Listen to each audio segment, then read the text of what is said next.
Bonsoir à tous et à toutes. Merci d'être venus si nombreux pour cette rencontre ce soir, cette conférence exceptionnelle autour de l'œuvre de Rothko avec David Anfam qui nous fait le plaisir et l'honneur d'être parmi nous ce soir. Allow me to switch to English. As our guest of honor tonight, it's Dr. David Anfam, international expert on Rothko. Dr. Anfam is a writer, curator, and leading authority on modern American art. He is the senior consulting curator at the Clifford Steele Museum in Denver and the director of their research center. Dr. Anfam will give a scholarly through informal talk, those are his words, on Rothko and Europe. He's joining us tonight at the invitation of Thomas Schlesser, director of Hartung-Bergman Foundation, author of numerous essays and articles on art history. Thomas Schlesser is also professor of art history at l'École Polytechnique. Welcome to both of you. I'm Vanessa Clairet, Director of Communications at Perrotin. We are delighted to welcome hosting this conference, co-organized with Hartung-Bergman Foundation. These talks follow the amazing exhibition Rothko Hartung, a Multiform Friendship, curated by Thomas Schlesser and organized by Daphne Walroff last summer at the gallery. With exceptional loan from the Centre Pompidou, Musée National d'Art Moderne, and which run concurrently to Hartung 80, an in-depth exploration of Hartung's later work. Tonight we have the great privilege of having with us some masterpieces by Hans Hartung around us, presented in the exhibition last year and loaned exceptionally by the Hartung-Bergman Foundation for this event. Merci beaucoup Vanessa. En effet, alors je vais faire une brève présentation en français avant que nous puissions écouter David faire sa conférence en anglais. Et simplement pour ajouter mes remerciements à ceux que tu as formulés, mes remerciements à la Galerie Perrotin, à toi Vanessa, à Daphne Walroff bien sûr, à Emmanuel qui nous fait le plaisir d'être présent ce soir et vraiment pour cet accueil extraordinaire. Cet accueil, qui plus est dans un cadre magnifique puisque nous sommes entourés d'œuvres de Hans Hartung qui ont toutes plus ou moins un rapport avec Rothko. Et en particulier deux d'entre elles, celle qui est juste ici, une œuvre sur papier de 1950 et puis une autre toile de 1950. Ces deux œuvres ont été vues par Rothko en mars 1950 quand il a rendu visite à Hans Hartung quand celui-ci vivait dans son atelier d'Arcueil. Donc c'est un peu le prolongement de l'exposition que nous avions eu le plaisir de faire l'année dernière et je suis très très heureux d'en voir une émanation supplémentaire ce soir. But overall, thanks to you, my dear David. That was a very long way to reach this crucial point, your lecture on Rothko and Europe. And I want to tell you, my dear David, that this is very moving for me because some months ago, I know that you went through difficult personal events with a lot of courage, right, with a lot of humor. And I know that this is a kind of victory for you, for us, to have your presence tonight. Though above everything, above art, above academic life and so on, we crop the fingers. Good. And that's your turn. Thank you, David. First of all, I want to check that everyone can hear me okay. Yes. I'm talking loud enough. Je voudrais parler en français, mais malheureusement, j'ai oublié tout mon français. Donc, je parle en anglais. Okay. Well, thank you. I want to begin by thanking Thomas and everyone at the Bergman Hartung Foundation. And also, I very much want to thank everyone at Perrotin for doing the shows, making everything possible in this wonderful Hotel Particulier. I've been thinking about Rothko for too long. And I started to count yesterday in bed, not sheep to go to sleep, but how many years ago it was that I saw my first Rothko. And I almost had a nightmare because it was 1972 at what was then the Tate Gallery, it's now Millbank in London. It was 1972, before I became a student at the Courtauld, that I went up from Brighton to London to go to the Tate, and that's exactly 50 years ago. And it's a terrifying thought. I mean, it's a half a century has gone by, and empires have risen and fallen, and heaven knows what, there's wars and COVID and everything, but ours longer, vita brevis. Now, this is not meant to be an art historical lecture. I've had to sift through too many of them. They can be incredibly boring. I want to try to be scholarly, but above all, informal. It's a talk. And that's why I called it a personal view. The subject of Rothko in Europe is actually very, very fascinating because at the root of it is the issue of identity, and also something which is very much happening today, the question of nationality. And 2 nights ago I was reading something else in the London Review of Books, and it was about the whole Ukraine crisis. Is it the Ukraine? Is it Russia? Is it the Soviet Union? And it's become one of the, I think, defining moments of the 21st century as to who is who and what is what. But it already, years back, it already affected Rothko very, very much. And these are 2 details which I will perhaps hopefully return to later. Since we're in France, and it was raining when I arrived, and I would much rather France and Paris in the rain than London in the sunshine, it's still la ville radieuse for me. But I wanted to bear that very much in mind, since we are in France, we are in Europe. The UK isn't, thanks to Brexit. And so I begin with a souvenir. It's the one at the top left. And I just want to check on this pointer. Yeah, there we go, yes, here. Every year for about the past 25 years, I get a Christmas greetings seasonal card. And every year it's different.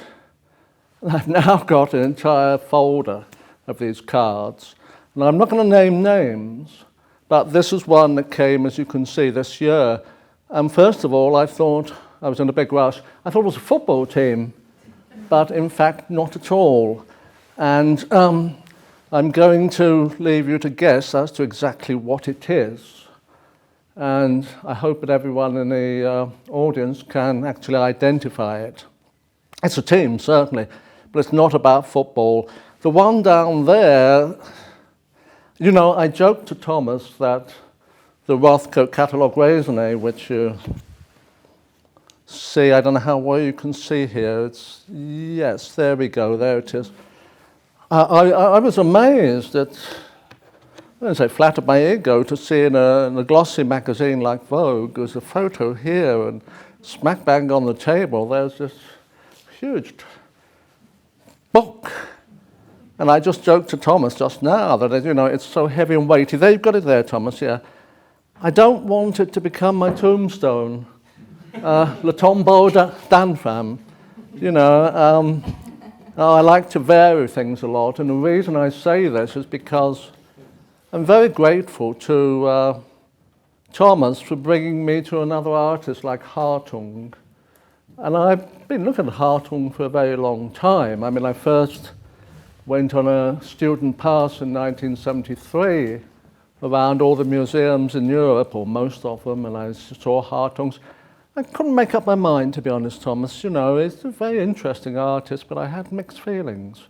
But when the exhibition happened here, and I really got into the literature, I think he's terrific, and I've become a convert. Not overnight, but gradually. And I want to end by saying, I'm not ending just yet, I want to end by saying what I think was the bond between Rothko and Hartung, why they somehow meshed. But despite that, I also want to begin with what I think one calls en français un conte moral. we're in a dealer's here, and whether you like it or not, something makes the world go round, and it's money. And there's no point in pretending otherwise. But the best dealers also are very deeply interested in the art itself. And the Conte Morale, which I just want to tell you in short, you may already know it, some of you, but this painting here, as you can see, is on the cover of a catalogue raisonné. And not very long ago, the owners sold the painting. Quiet sale, and I honestly didn't really know anything about it, and there's no reason why I should. But then there was, a year or so later, a total explosion, because it hit the headline news, and this painting, 1951, this painting had been sold for 75 million, which is not bad these days, but then resold to a new owner by a French dealer for 186 million. And that's kind of a big profit margin. And there was a much publicized court case, and I think it's died down now, but it's a cautionary tale because money can get the better of art, and you have to be very careful. There is a hierarchy. By all means go after the money, but don't forget the art. That's important. And this painting of 51, I think it shows Rothko at the very height of his powers. I mean, it's just extraordinary painting. It's beautiful, but it's beautiful in a way that only Rothko can be totally hypnotic. And he'd reached his mature style in 1950. But when he had his exhibition at the Betty Parsons Gallery in 1950, most of the paintings in that show were in fact of slightly earlier years, 49, and not quite in what we call the classic style. And in 1950, Rothko also, for reasons not entirely clear even now, he decided to take a trip to Europe. And he came to Europe, he came to England, and he came to France, and he came to Paris. Il fait mauvais temps. I don't know how many can see this, but he's writing April 6, 1950 to Barnett Newman. Unfortunately, we have developed bad colds, which we got visiting cathedrals, which are terribly damp and cold. And the Parisian weather at this time is also abominable. So I called the American hospital, and they are sending a doctor. I did just want to tell you that from my slight impressions, not all the differences that we have postulated between our own states of mind and that of Paris ever approached even a fraction of the actuality. It goes on, I won't read it all. The city is extremely engaging to the eye, well, he's right there. City is extremely engaging to the eye, and you can't see at the back of a lecture theatre, that's why I'm reading it out, because of the grandeur, largeness, and abundance of monuments, which are the more impressive because of their ugliness. Extraordinary letter. And then the many streets and alleys in which crumbling plaster and dangling window shutters form a continuous pastiche of textures. A street of buildings in good repair is unendurable, but morally one abominates a devotion to such decay and to the monuments which commemorate nearly everything which I and France too must abhor. We visited Chartres, whose outside is truly wild, really like New York, where the impulse to pile on more stones is never resisted. Nevertheless, Paris seems to me no less medieval than Chartres. So the general impression is that Rothko, who had obviously been born in Europe, but hadn't been to Paris before spring of 1950, is he doesn't like it. So we'll look into that a little bit more. And I think what I want to stress is that throughout he had mixed feelings. And I believe that Rothko's relationship to Europe was very much a love-hate relationship. At times almost an amour fou, at other times total cutout. But I want to keep on this Parisian note, because on the left you have Man Ray. And as you probably know, Man Ray was born Emmanuel Radnitsky. And I'm determined to do this lecture without any notes, so there you go. So I'm going to turn the pages, but I'm going to read them. Man Ray, or Emmanuel Radnitsky, he was born in South Philadelphia, but his parents were actually, of course, Jewish and from Russia. And although he made his name in the 1920s, early 20s, and before that in New York, New York Dada, he came to Paris in 1921. Then he went back to America, went to Hollywood and all that, and then settled again in Paris in 1951, where he died. And you see Man Ray's cemetery there. I didn't realize he was in the Cimetière de Montparnasse in 1976. And the point about Pechage, even Arturo Schwartz's big book on Man Ray, and Arturo Schwartz did another huge blockbuster book on Duchamp, it never noticed that Pechage, which was in a box with cotton wool, it's obviously a homage to Rothko. And there's a very complex word play, which I won't go into now, between peaches, replacing apples as a fruit of temptation, and the age of a peach, and also fishing for pêcheur, fishing for, I don't know, pleasure, and above all, I think, sensuality.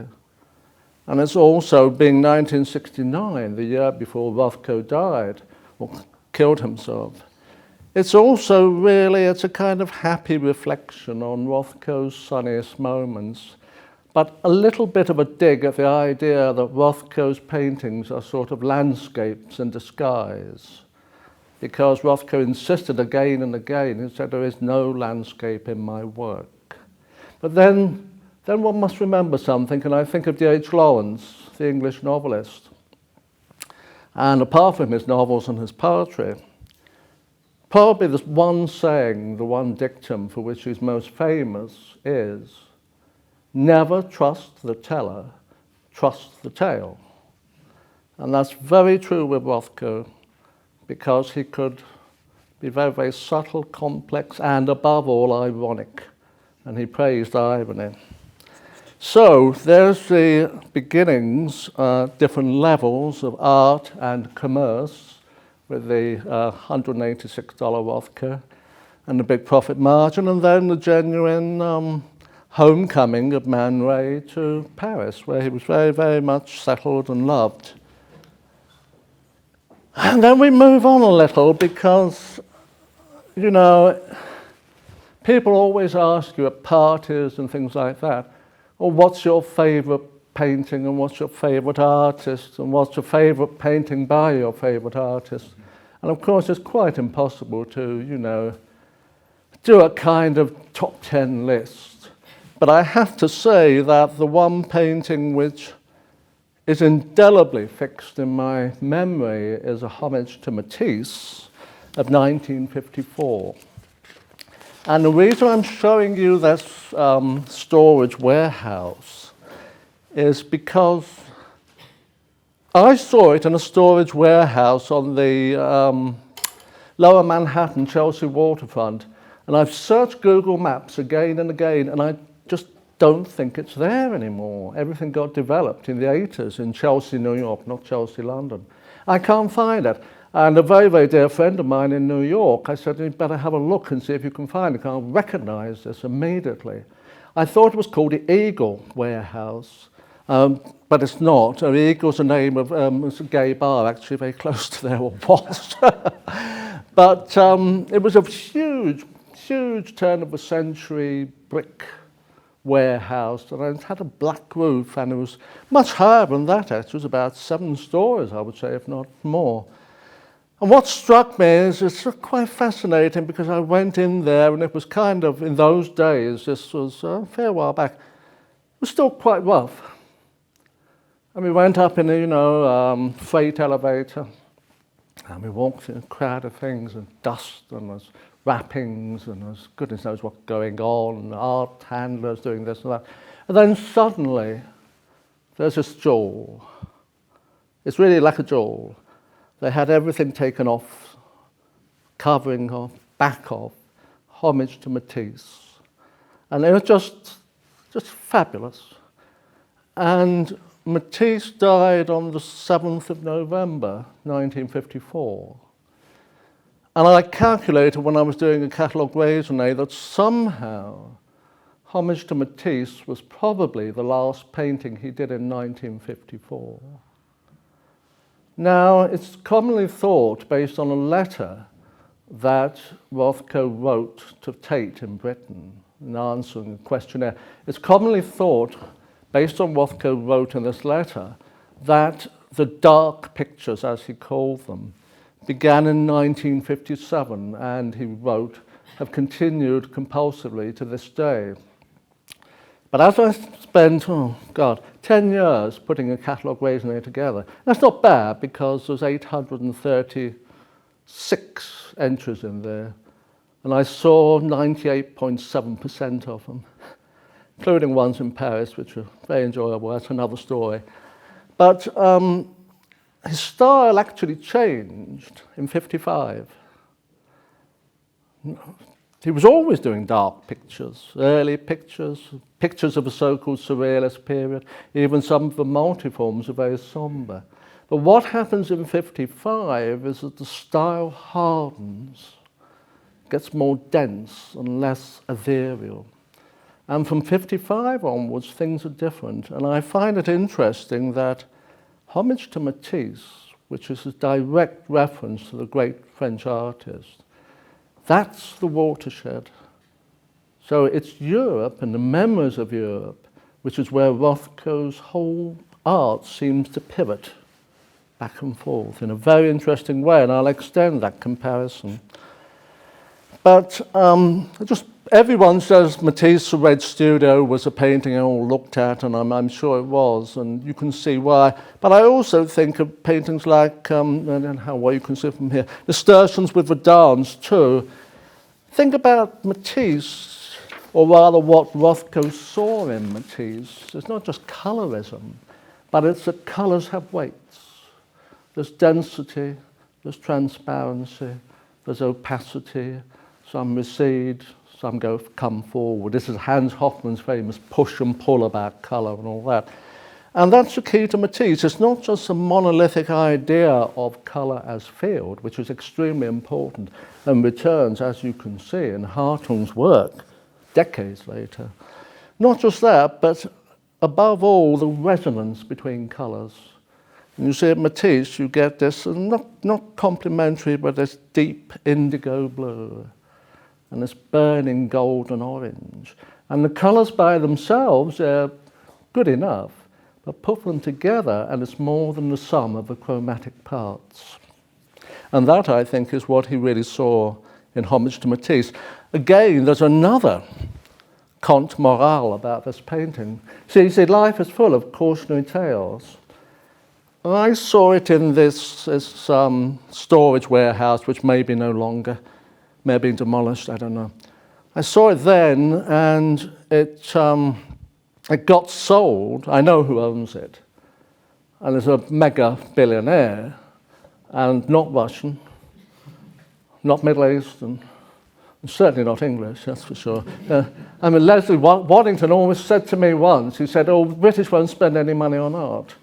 I don't know whether that's true or not, but anyway. No, it's actually much closer to home than you might think, and home is America. And I tried to get it for my Royal Academy exhibition in 2015, and a very much knowledgeable source said to me, no, I'll never lend it, never puts it on display, nobody ever sees it. And again, what's the point? There's all that money, the billions, literally billions, and the painting has disappeared to public view until such time as he sells it, dies, or whatever.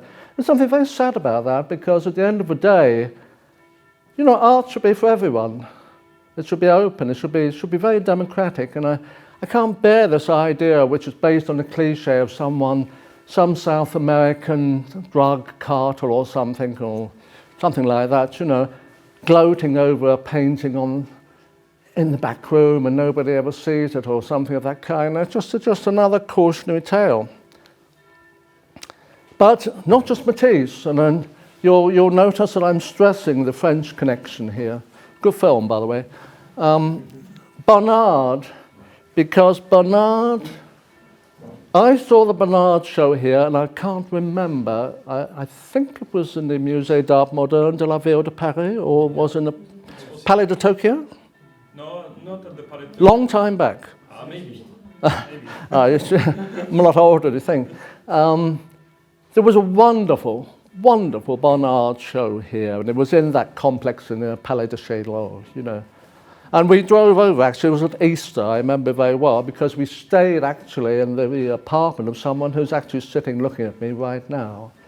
But we drove over and I went to the Bernard show, and it's stunning. It's one of my top 10, and I'm going to do a top 10 here, one of my top 10 favourite shows. They literally were walls of light. And for a moment, although it may be heretical to say so, for a moment I thought Bernard was on a par with Mark, if not slightly further up the ladder, but I have to be very careful what I say in public. But he was a great artist. And the thing about Bernard is that he died in January 1947. And even now he's in the late period. And in 1948, MoMA organized a memorial show in New York of Bernard's work, April 1948, and it was a huge exhibition. And it's inconceivable that Rothko at that time could not have seen that memorial exhibition. And what would I think have above all magnetized Bernard for Rothko is the way in which Bernard, more than Matisse, he's a very different artist, the way in which Bernard pulverized, and that's a word Rothko himself used in 1947, pulverized the figure into light and shadow. And that is precisely what Rothko does. It's just this point has got a mind of its own. They gave me a very, very large stick, but it looked like one of those divining rods. I don't know where it's gone, but It's here. well, it's just kind of, you know, yes, well, that wasn't it, but this is, well, over here, this is more like it, yeah. The thing about Bernard is he pulverized the figure, and that's exactly what Rothko does in the multiforms, which begin in 1947, and more or less resolve themselves into the classic format in 1950, precisely when Rothko goes to Europe. Very interesting. And this is obviously based on a figure, and I suspect may well have been based on this very, very impressive self-portrait in a mirror, 1938, where the figure is darkness, and it's the darkness within, and I'll return to that in a moment, because Rothko was very, very adamant that the bright pictures were not necessarily the happy pictures. And I think, mutatis mutandis, that some of the dark pictures can be very, very tonic, very, very uplifting in a certain way. I mean, darkness has its own secrets, you know, darkness has its own magic about it. But then you come to this, you see the classic paintings, it's still there, and Rothko's format of the tiered rectangles is a self-reflexive format. And I thought about it for a long time. It's at once very simple, but potentially very complex. Ultimately, the shapes which Rothko in the late 40s called actors, presences, those shapes conform to the format, the rectangular format of the actual painting itself. so that the painting is generated out of its own configuration. And it's interesting here, you see windows, mirrors, doorways. They figure right through Rothko's early work. And in Rothko, if you had to talk about the axes in Rothko, the axes are architecture, architectonic space, abstract space, and the living presence. And that's what his art is ultimately, I think, about.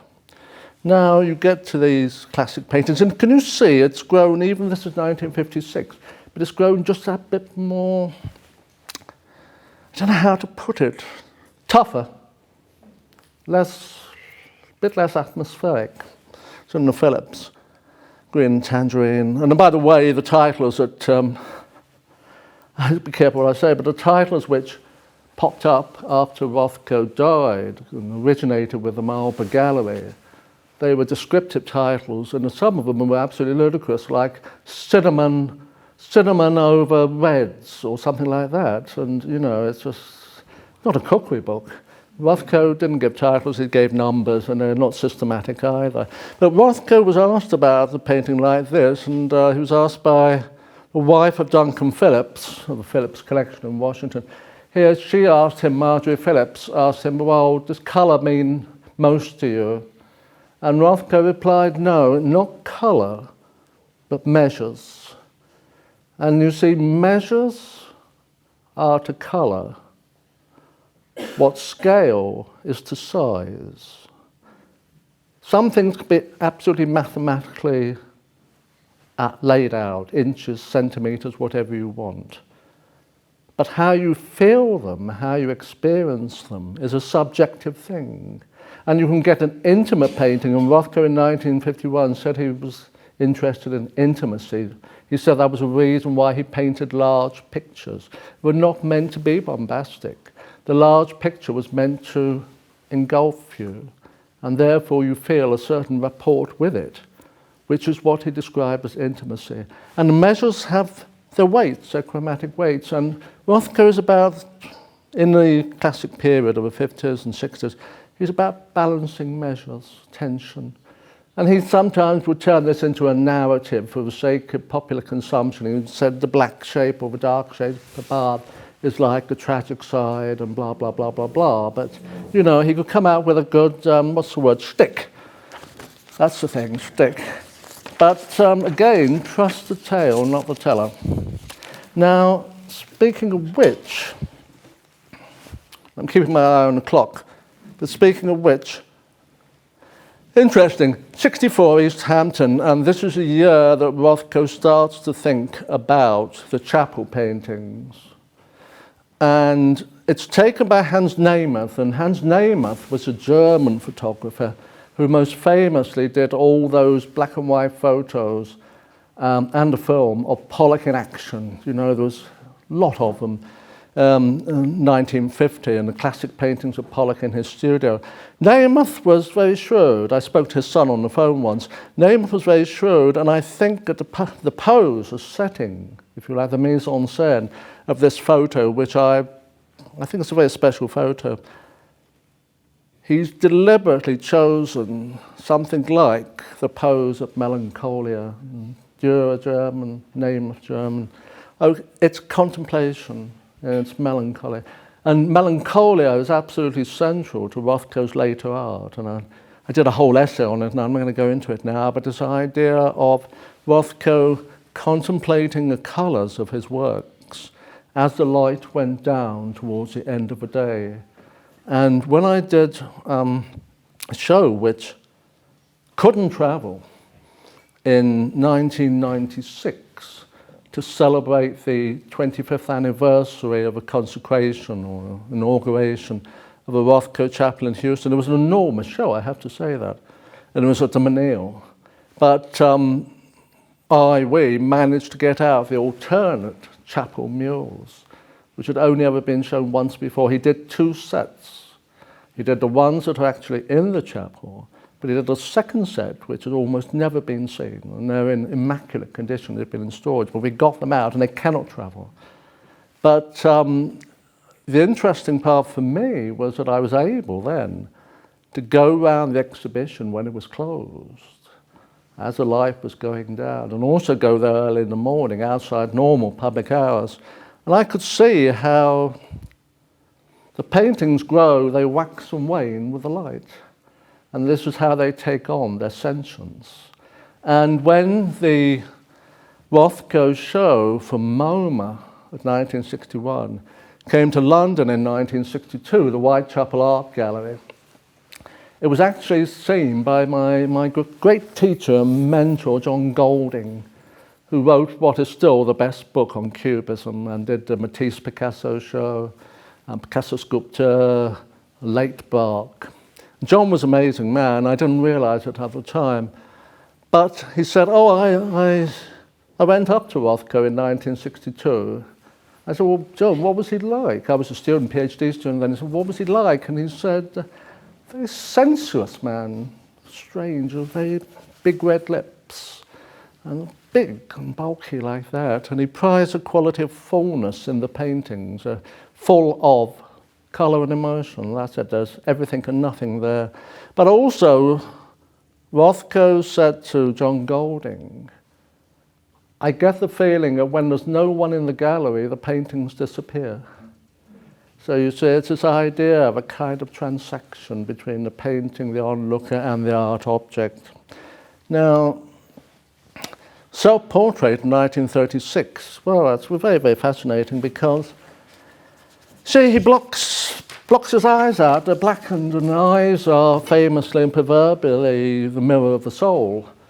And it's dark, and he's not going to give away his secrets. It's the darkness within. And even some of his unpublished notes, he writes hide and seek, mystery, the uncanny quality of silence, which suggests to me he knew Freud's extraordinary essay. I think the best things I've ever read on the uncanny, das Unheimliche, uncanny quality of silence. And the paintings themselves are, in a way, very silent but eloquent paintings. And he said to Catherine Koo, the art critic and curator, he said in, I think, late 50s, silence is so accurate. And so silence speaks louder than words. And that's him in 1965 when he's painting these, you can't reproduce them, he's painting these enormous murals in his studio on the Upper East Side, which was an old carriage house, actually. It was a coaching thing, where horses stopped. I mean, still very much there, and horses stay there overnight. But there he is with the great chapel murals. I have mixed feelings about the chapel, I must be honest, because in a way, in the chapel, he's gone beyond painting. And he said at the end of it, I have made a place. And I think that reverberates with the Hebrew idea of makom. It's a kind of sacred or spiritual place. And however you look at it, the chapel has an uncanny atmosphere. You walk in there and it just feels odd. And someone I've been trying to remember, I can't for the life of me remember who it was, but someone who knew Rothko said to me, his original idea was that you would enter the chapel through a tunnel and then come out into the darkness of the chapel itself. And there's definite similarities. I'm not going to go into the whole of the chapel here, but again, to make a French analogy, there's definite similarities with the visionary architecture of the chapel and spaces, the emptiness, the darkness, the light, the shadow, the simplicity, the monumentality, and the romantic sublime of Boulez and Ledoux.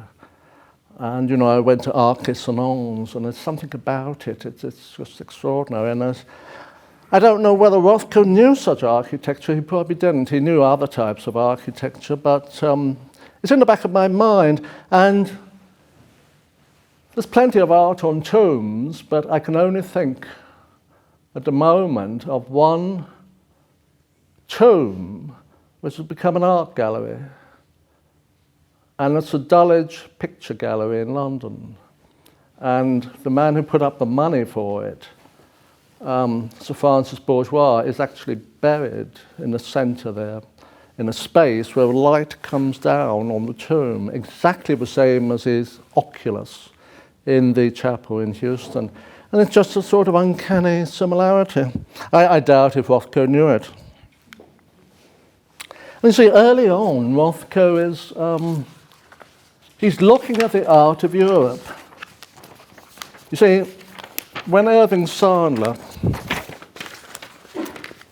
wrote the first major study of abstract expressionism, called Abstract Expressionism, The Triumph of American Painting in 1970, he saw the early work of the artists as being something to leave behind, and instead, in a formalist narrative, stressed the American art's confrontation with modernism, Picasso, Matisse, Cubism, Fauvism, Expressionism. Well, that's true, but before that, if you were an artist being trained in the 1920s, you didn't look at modernism. I mean, okay, there was the Armory show, but that was like, you know, it took a long time. It made a big hit, but then people dismissed it. What you looked at in art school, studying art, was the old masters. It's as simple as that. And so it's a birth of abstract expressionism out of a spirit of the old masters, to echo a certain philosopher there, Die Geburtstragödie aus der Geist der Musik.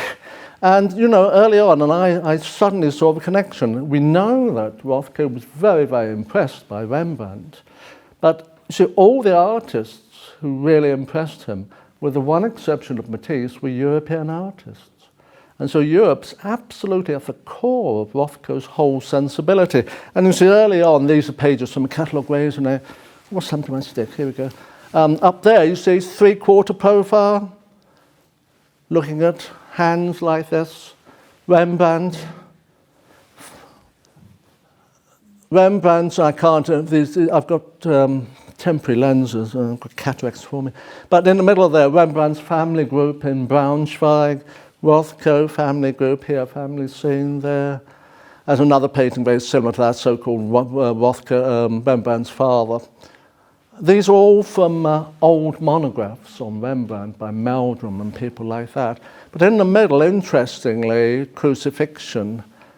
And Crucifixion 1935 was actually shown in November of 1936 in Paris. The group show called The Ten, Rothko formed a group of other artists. And they showed in Paris in 1936, November 1936, if memory serves. It's lost, and I had to include it only by this photograph. But once again, this kind of breakthrough, this Paris connection, this French connection keeps coming up again and again. And here you see, I identify this, or someone said, oh, well, that's got to be Mum. Or Mom up there, Rothko's mother. And obviously it is, you know, it's my... Well, you know the Al Jolson song? Mammy, you know? Mammy, Al Jolson. It was a very famous song by the Jewish singer Al Jolson called Mammy. Mammy, can't you hear I'm coming, Mammy? You know, that's just fine. That's his mother, you know, and Al Jolson was a cantor. And then down there's Sophie, I suspect a relative. Rothko had a very extended family like my own, but you see how this is supposedly the artist's it's a portrait of an 83-year-old woman. It's not Rembrandt's mother, but I think it probably was at some point known as that. What Rothko's doing is he's creating a family circle out of the art of the past and out of the art, above all, of Europe, not America. And he liked Milton Avery. That's the one American I can think of. He fell out with Clifford Still. There was no report with Jackson Pollock or de Kooning. But there was this report with the Italian Renaissance and Rembrandt above all. Rembrandt, because the scholarship of the period quite rightly stressed Rembrandt's sense of humanity, how he looked into depths of people's souls in his painting. And that's very much what would have interested and grabbed Rothko. And it's absolutely true. You think of A Jewish Bride in Amsterdam, and you look at it and it's a painting of enormous humanity. It's as simple as that. Now, from there, it's just very, very interesting. A little painting called Through the Window, 1938. And Rembrandt, the artist in his studio, it's also a small painting. Two major issues here. One point is that scholars have always said the easel is enormous in the Rembrandt, and the young Rembrandt is dwarfed by the easel. And this is a painting about art and art making. Again, this is self-reflexivity. I'm painting myself painting. And through the window is definitely a pun on that to some extent. But I have not the slightest doubt that it's inspired, and we have Rothko's early manuscript written around 1940 but unpublished, called The Artist's Reality, where he goes through again and again, he goes through the art of the past right back to Greece, but barely a mention of the moderns, not much at all. But what this is also based on, an easel painter, this is a kind of, well, not terribly flattering self-portrait, I have to say, but it's Rothko, you know, he must have had a sense of humour, I think.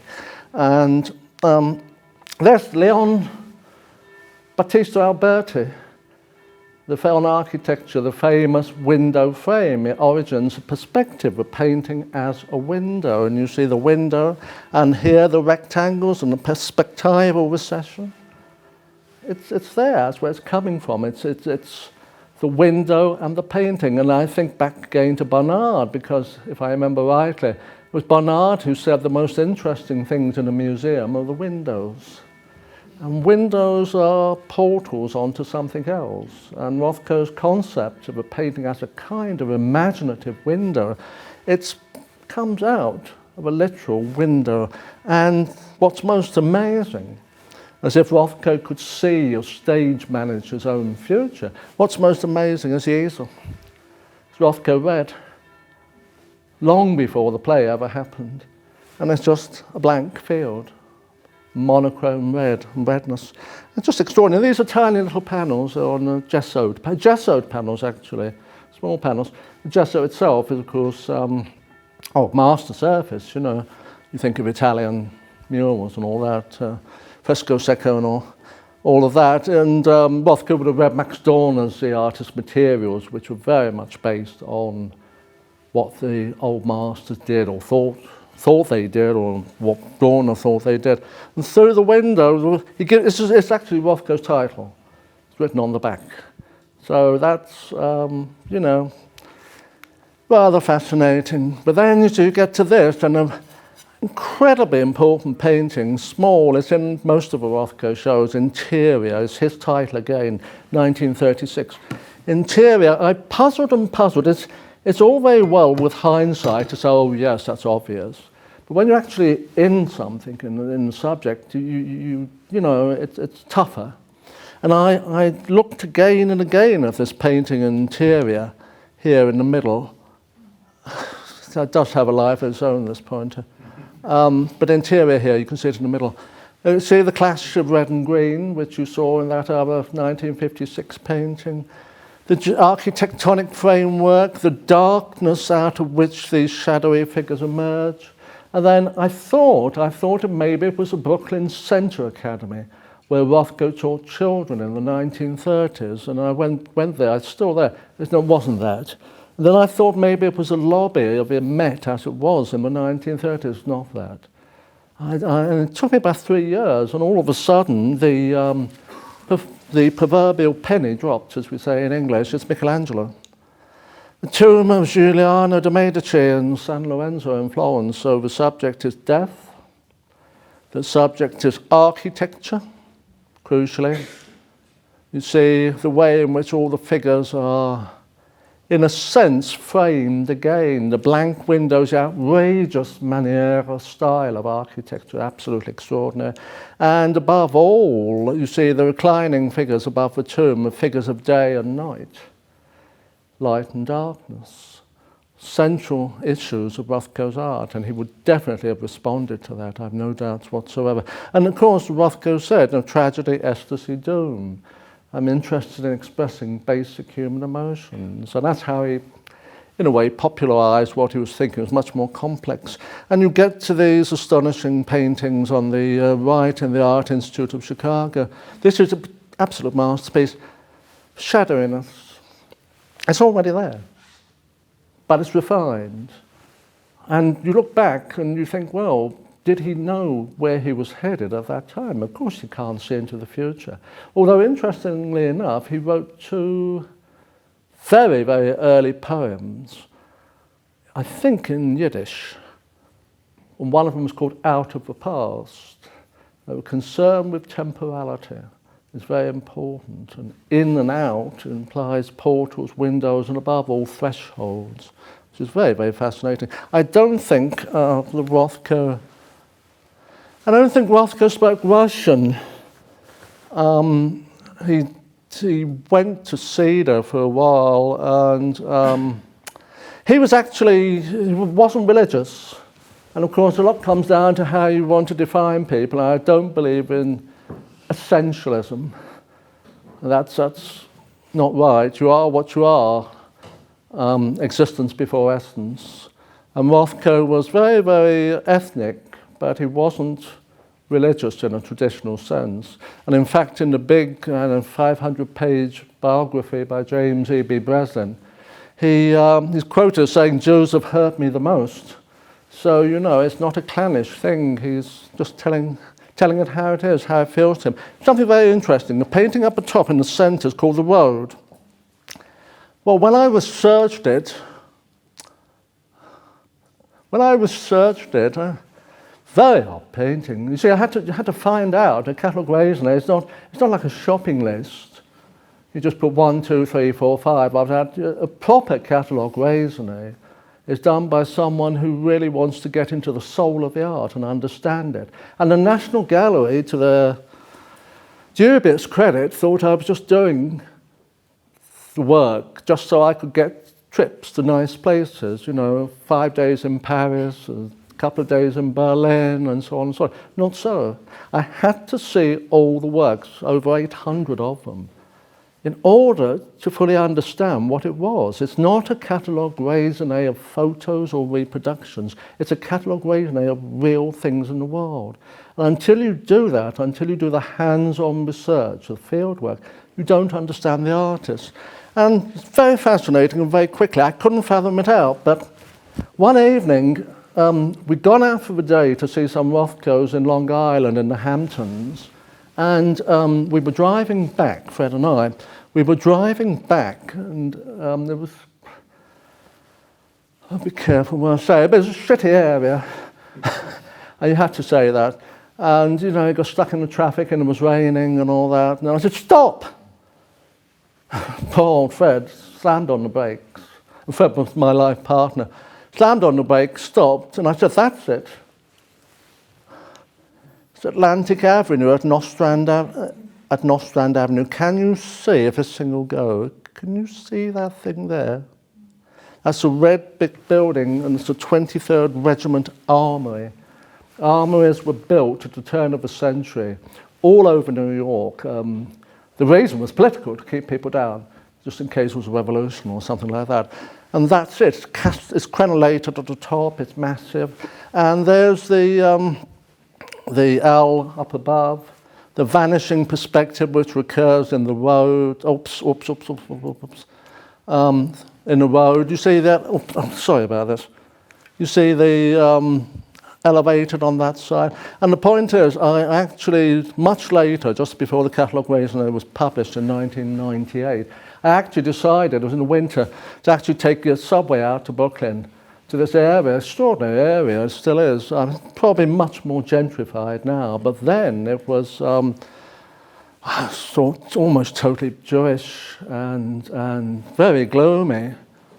But the interesting thing is with the road was the #1 painting in the list when Rothko had his first solo exhibition in New York in 1933 at the Contemporary Arts Gallery.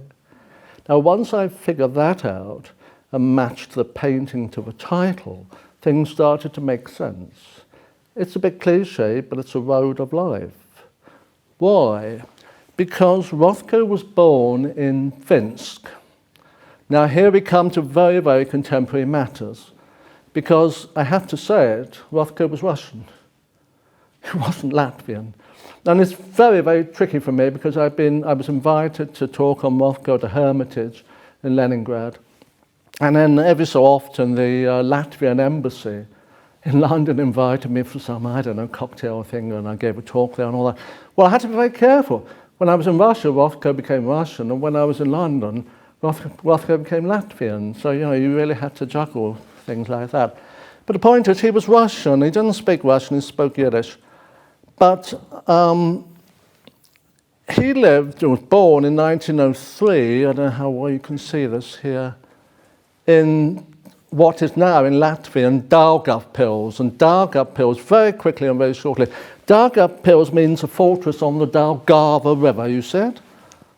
And every so often, you see this blue line there? And he lived here on what was then Schlesser Street there. And it was renamed 18th of November or something street, I don't know, whatever it is.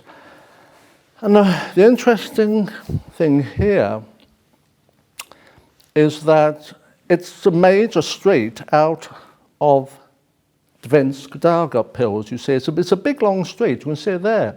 It's almost American style. And it now, Dvinsk or Daugavpils now houses the Mark Rothko Art Centre. If you want to go there, I have to make a pilgrimage every couple of years, and I enjoy it. But the point I'm making is that at the end of the, at the end of this road, I can't read it, but blast it.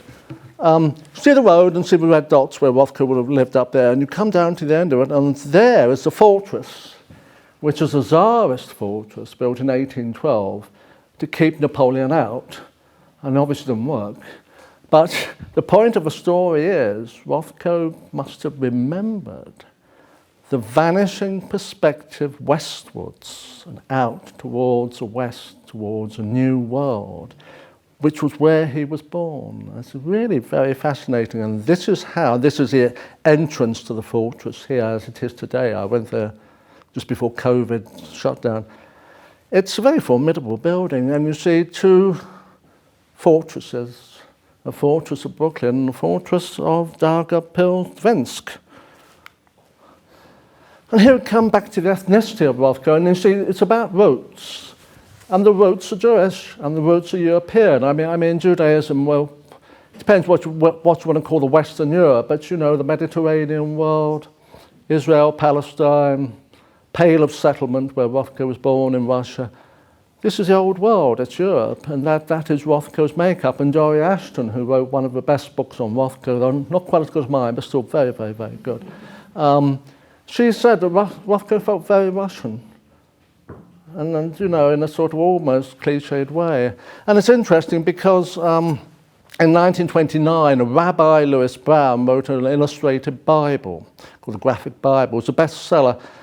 Didn't credit Rothko for the illustrations, and Rothko disastrously took Rabbi Brown to court and lost, and he never forgot the humiliation of it. I think it was a sort of trauma. But you see, I came upon this work on paper, a screen print in fact. It's not in the catalogue raisonné because they're still doing the Rothko works on paper, catalogue raisonné. They've been doing it for 20 odd years now. I hope they finish, and I'm looking forward to it. It's supposed to come out next year. But you see, I found this in a private collection. It's an extraordinary screen print of 4 rabbis. And can you see within it, now I wish I had an even longer stick, but the Hebrew letters, they're hidden within it. And this relates to the, not solely, but mainly Judaic tradition of micrography. This is actually writing in here, incredibly tiny writing. And there's something else that's very important. In the Tanakh, God is hidden. He's a deus absconditus. And God turns his back on us. And this idea of being hidden, removed from the world, it's very much an idea of Rothko's idea of secrets and mystery of painting as a facade, which is also architectonic. He said, my paintings are sometimes described as facades, and indeed they are facades. And facades conceal as much as they reveal. So, you know, it's rather fascinating because that's a concealed lettering in there. Oh, very interesting. And here again you see a little mother and child. And it's obviously the intimacy that Rothko talks about, but also the tradition, I mean, it's repeated over and over again, but the 12th century Our Lady of Vladimir icon. Cheers.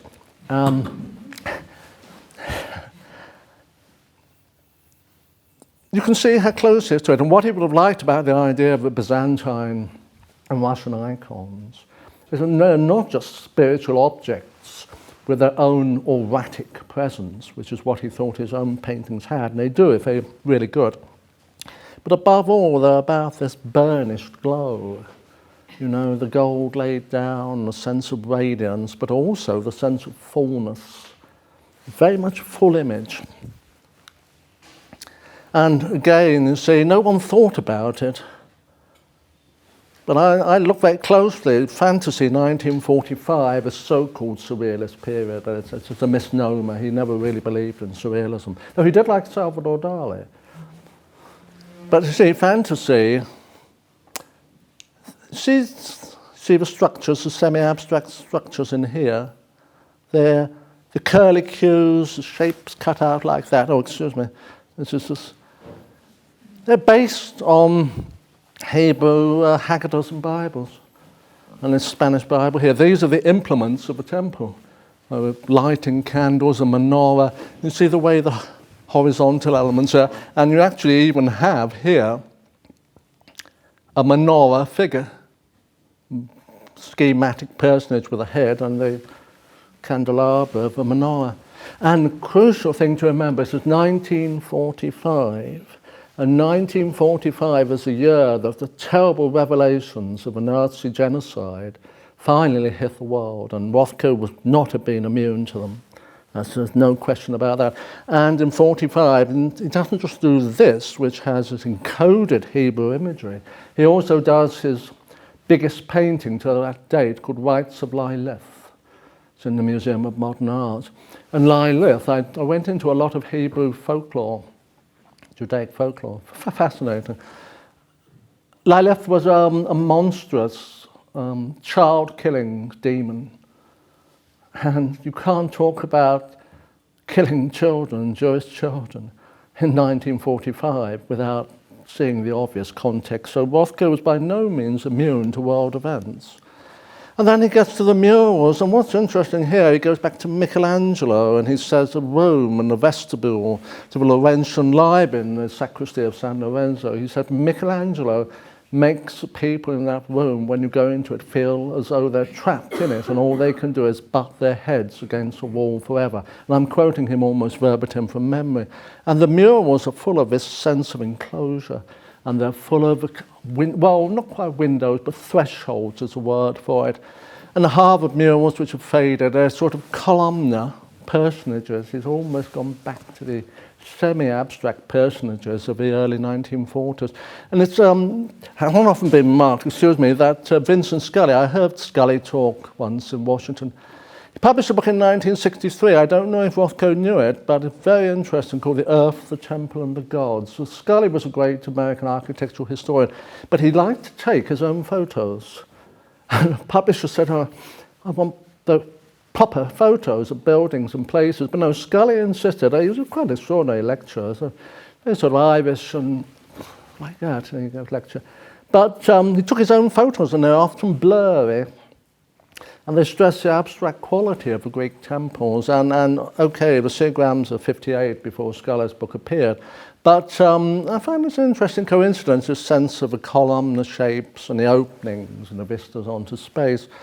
But the other key thing is that when Rothko came to Europe on his second trip in 1958-59, he went to Paestum in Italy.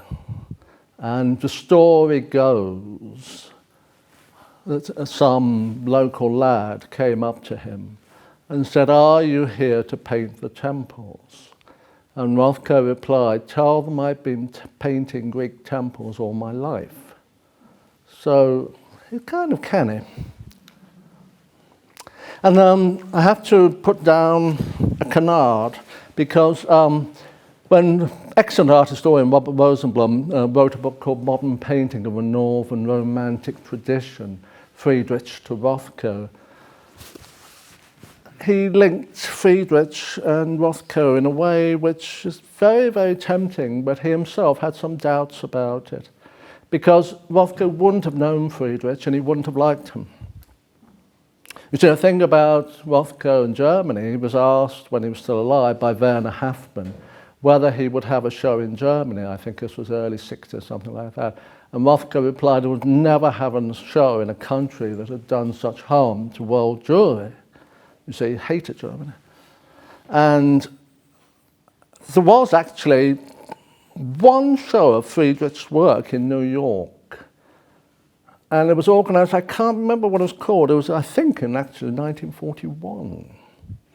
And it was organized by something called the German-American Friends Society or something like that at the New York Public Library. And this was actually a crypto-Nazi organization.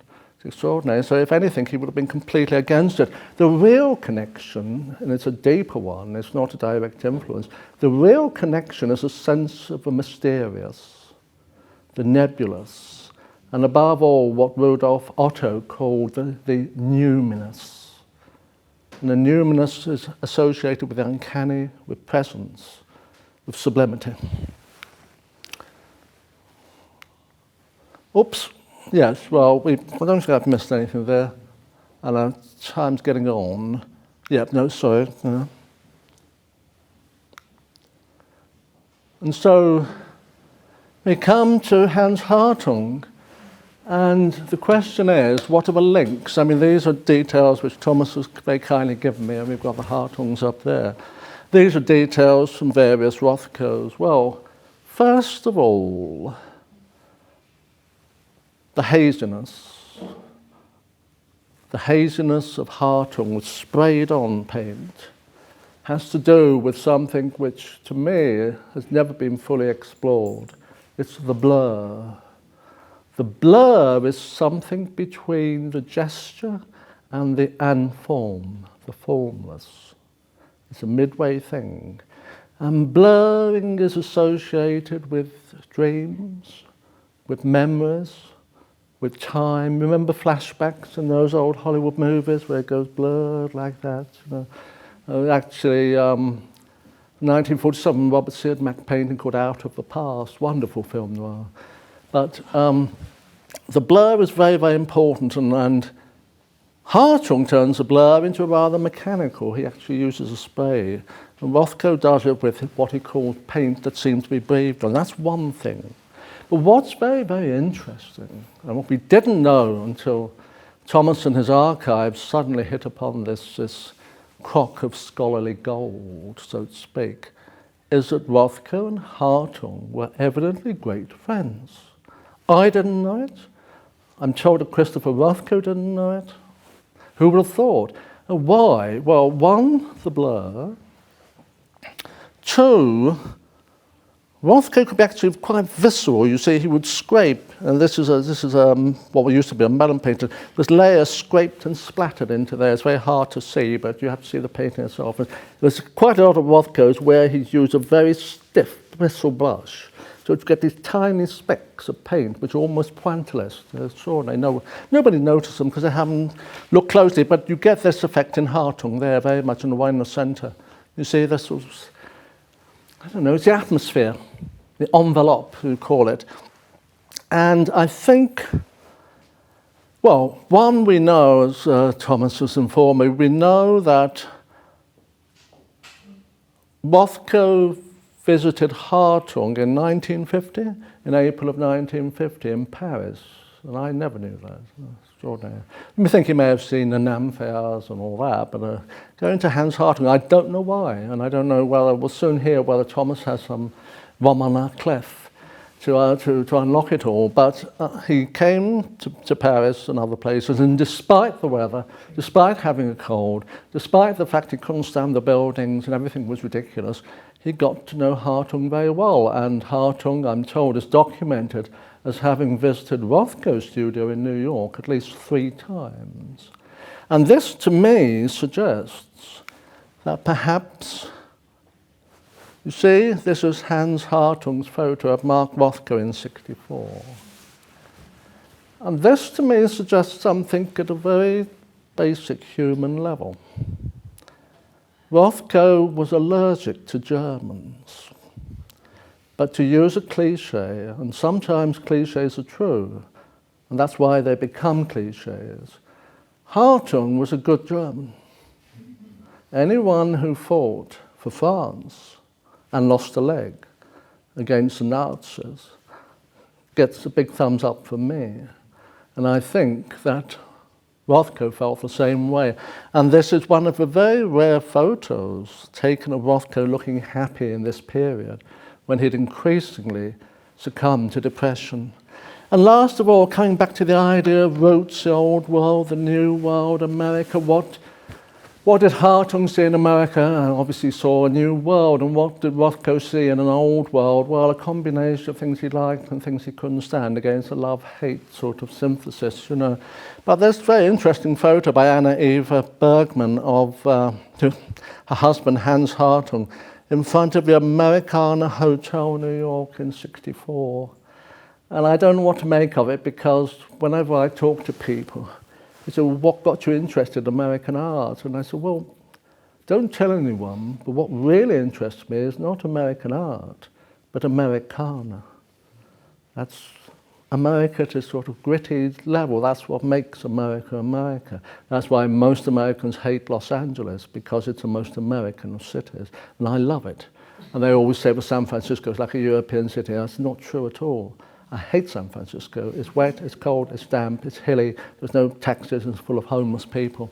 So there you are. You have a tale, in a sense, of 2 cities, 2 countries. Europe, the old world, new world.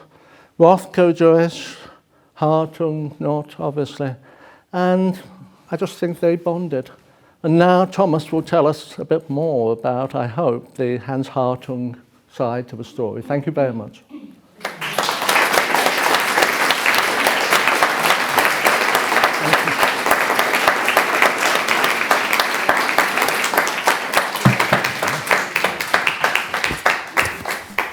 David, Right. if I might just ask a question. You mentioned that Rothko and Hartung met in 1950 and that they were also great friends. What do you think what interested Rothko in Hartung art? And Hartung, well, I hope I answer that.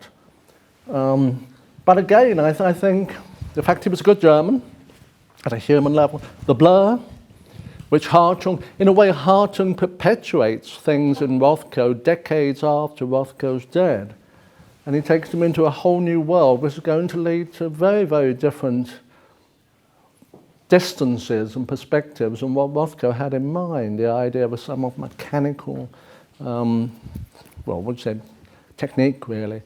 Something else, you see that one there, it's actually quite gritty.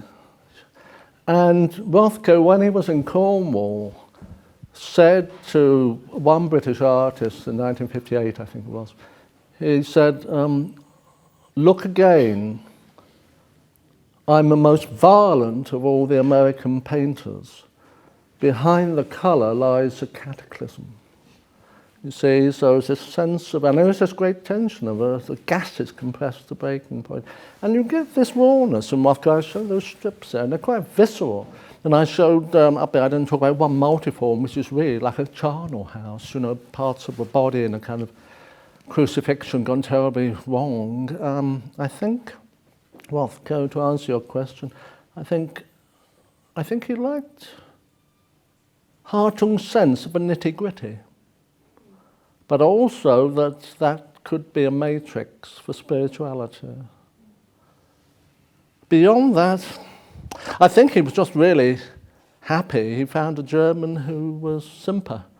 If you know what I mean, yes. Thomas. David, you mentioned the exhibition of '62 that began in MoMA and then came to Europe. And we know that it was very important show for lots of European critics and painters, and especially for Hartung, because when he felt on this exhibition, he was really flabbergasted by what he saw.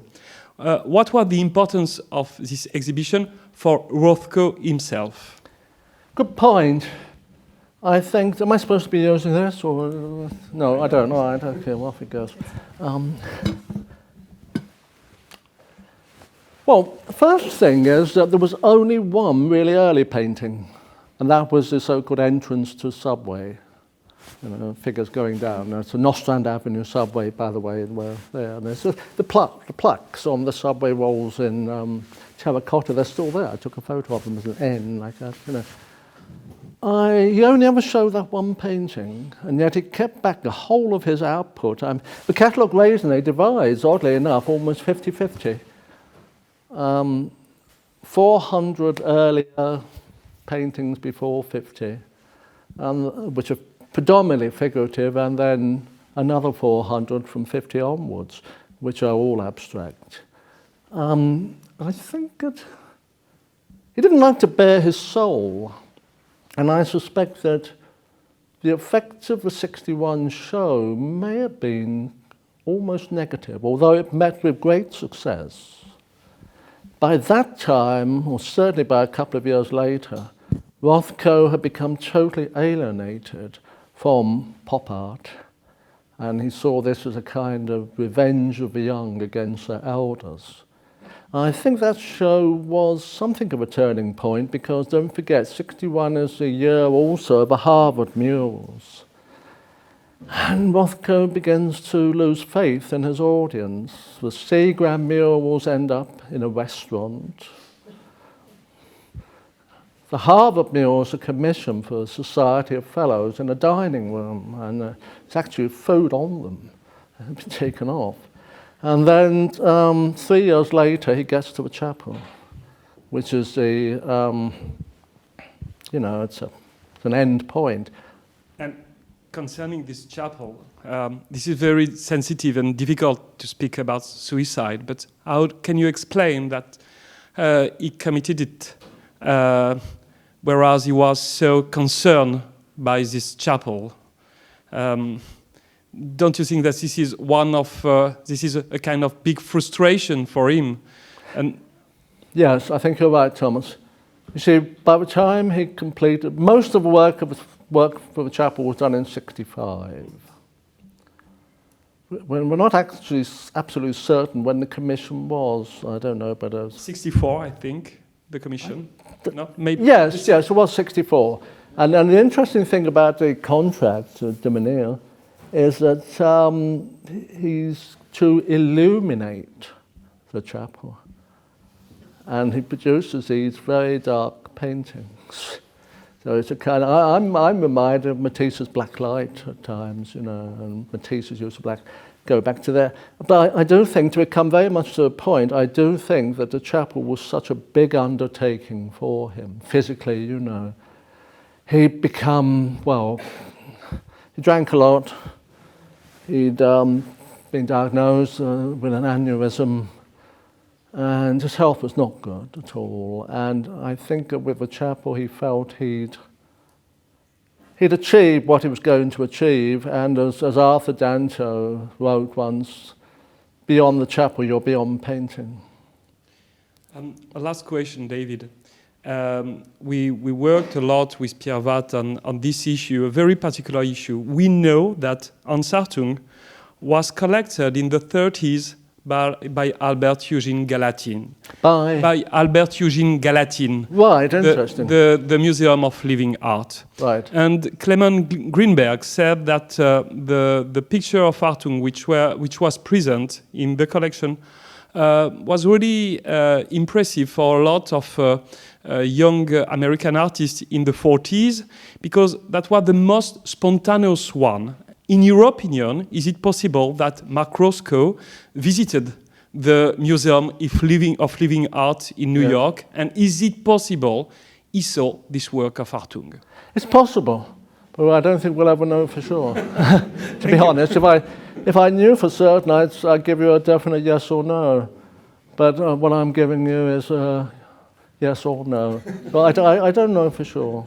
Thank you, David. I do think it's very interesting that, the 20th century sees all these attempts in modernism heading towards its end by the end of the last century. All these attempts to go beyond painting, as if it was sort of outmoded. And even Rothko sort of does that with the chapel. And it's, put it this way, I think it's a great last act before the curtain falls. Thank you, David.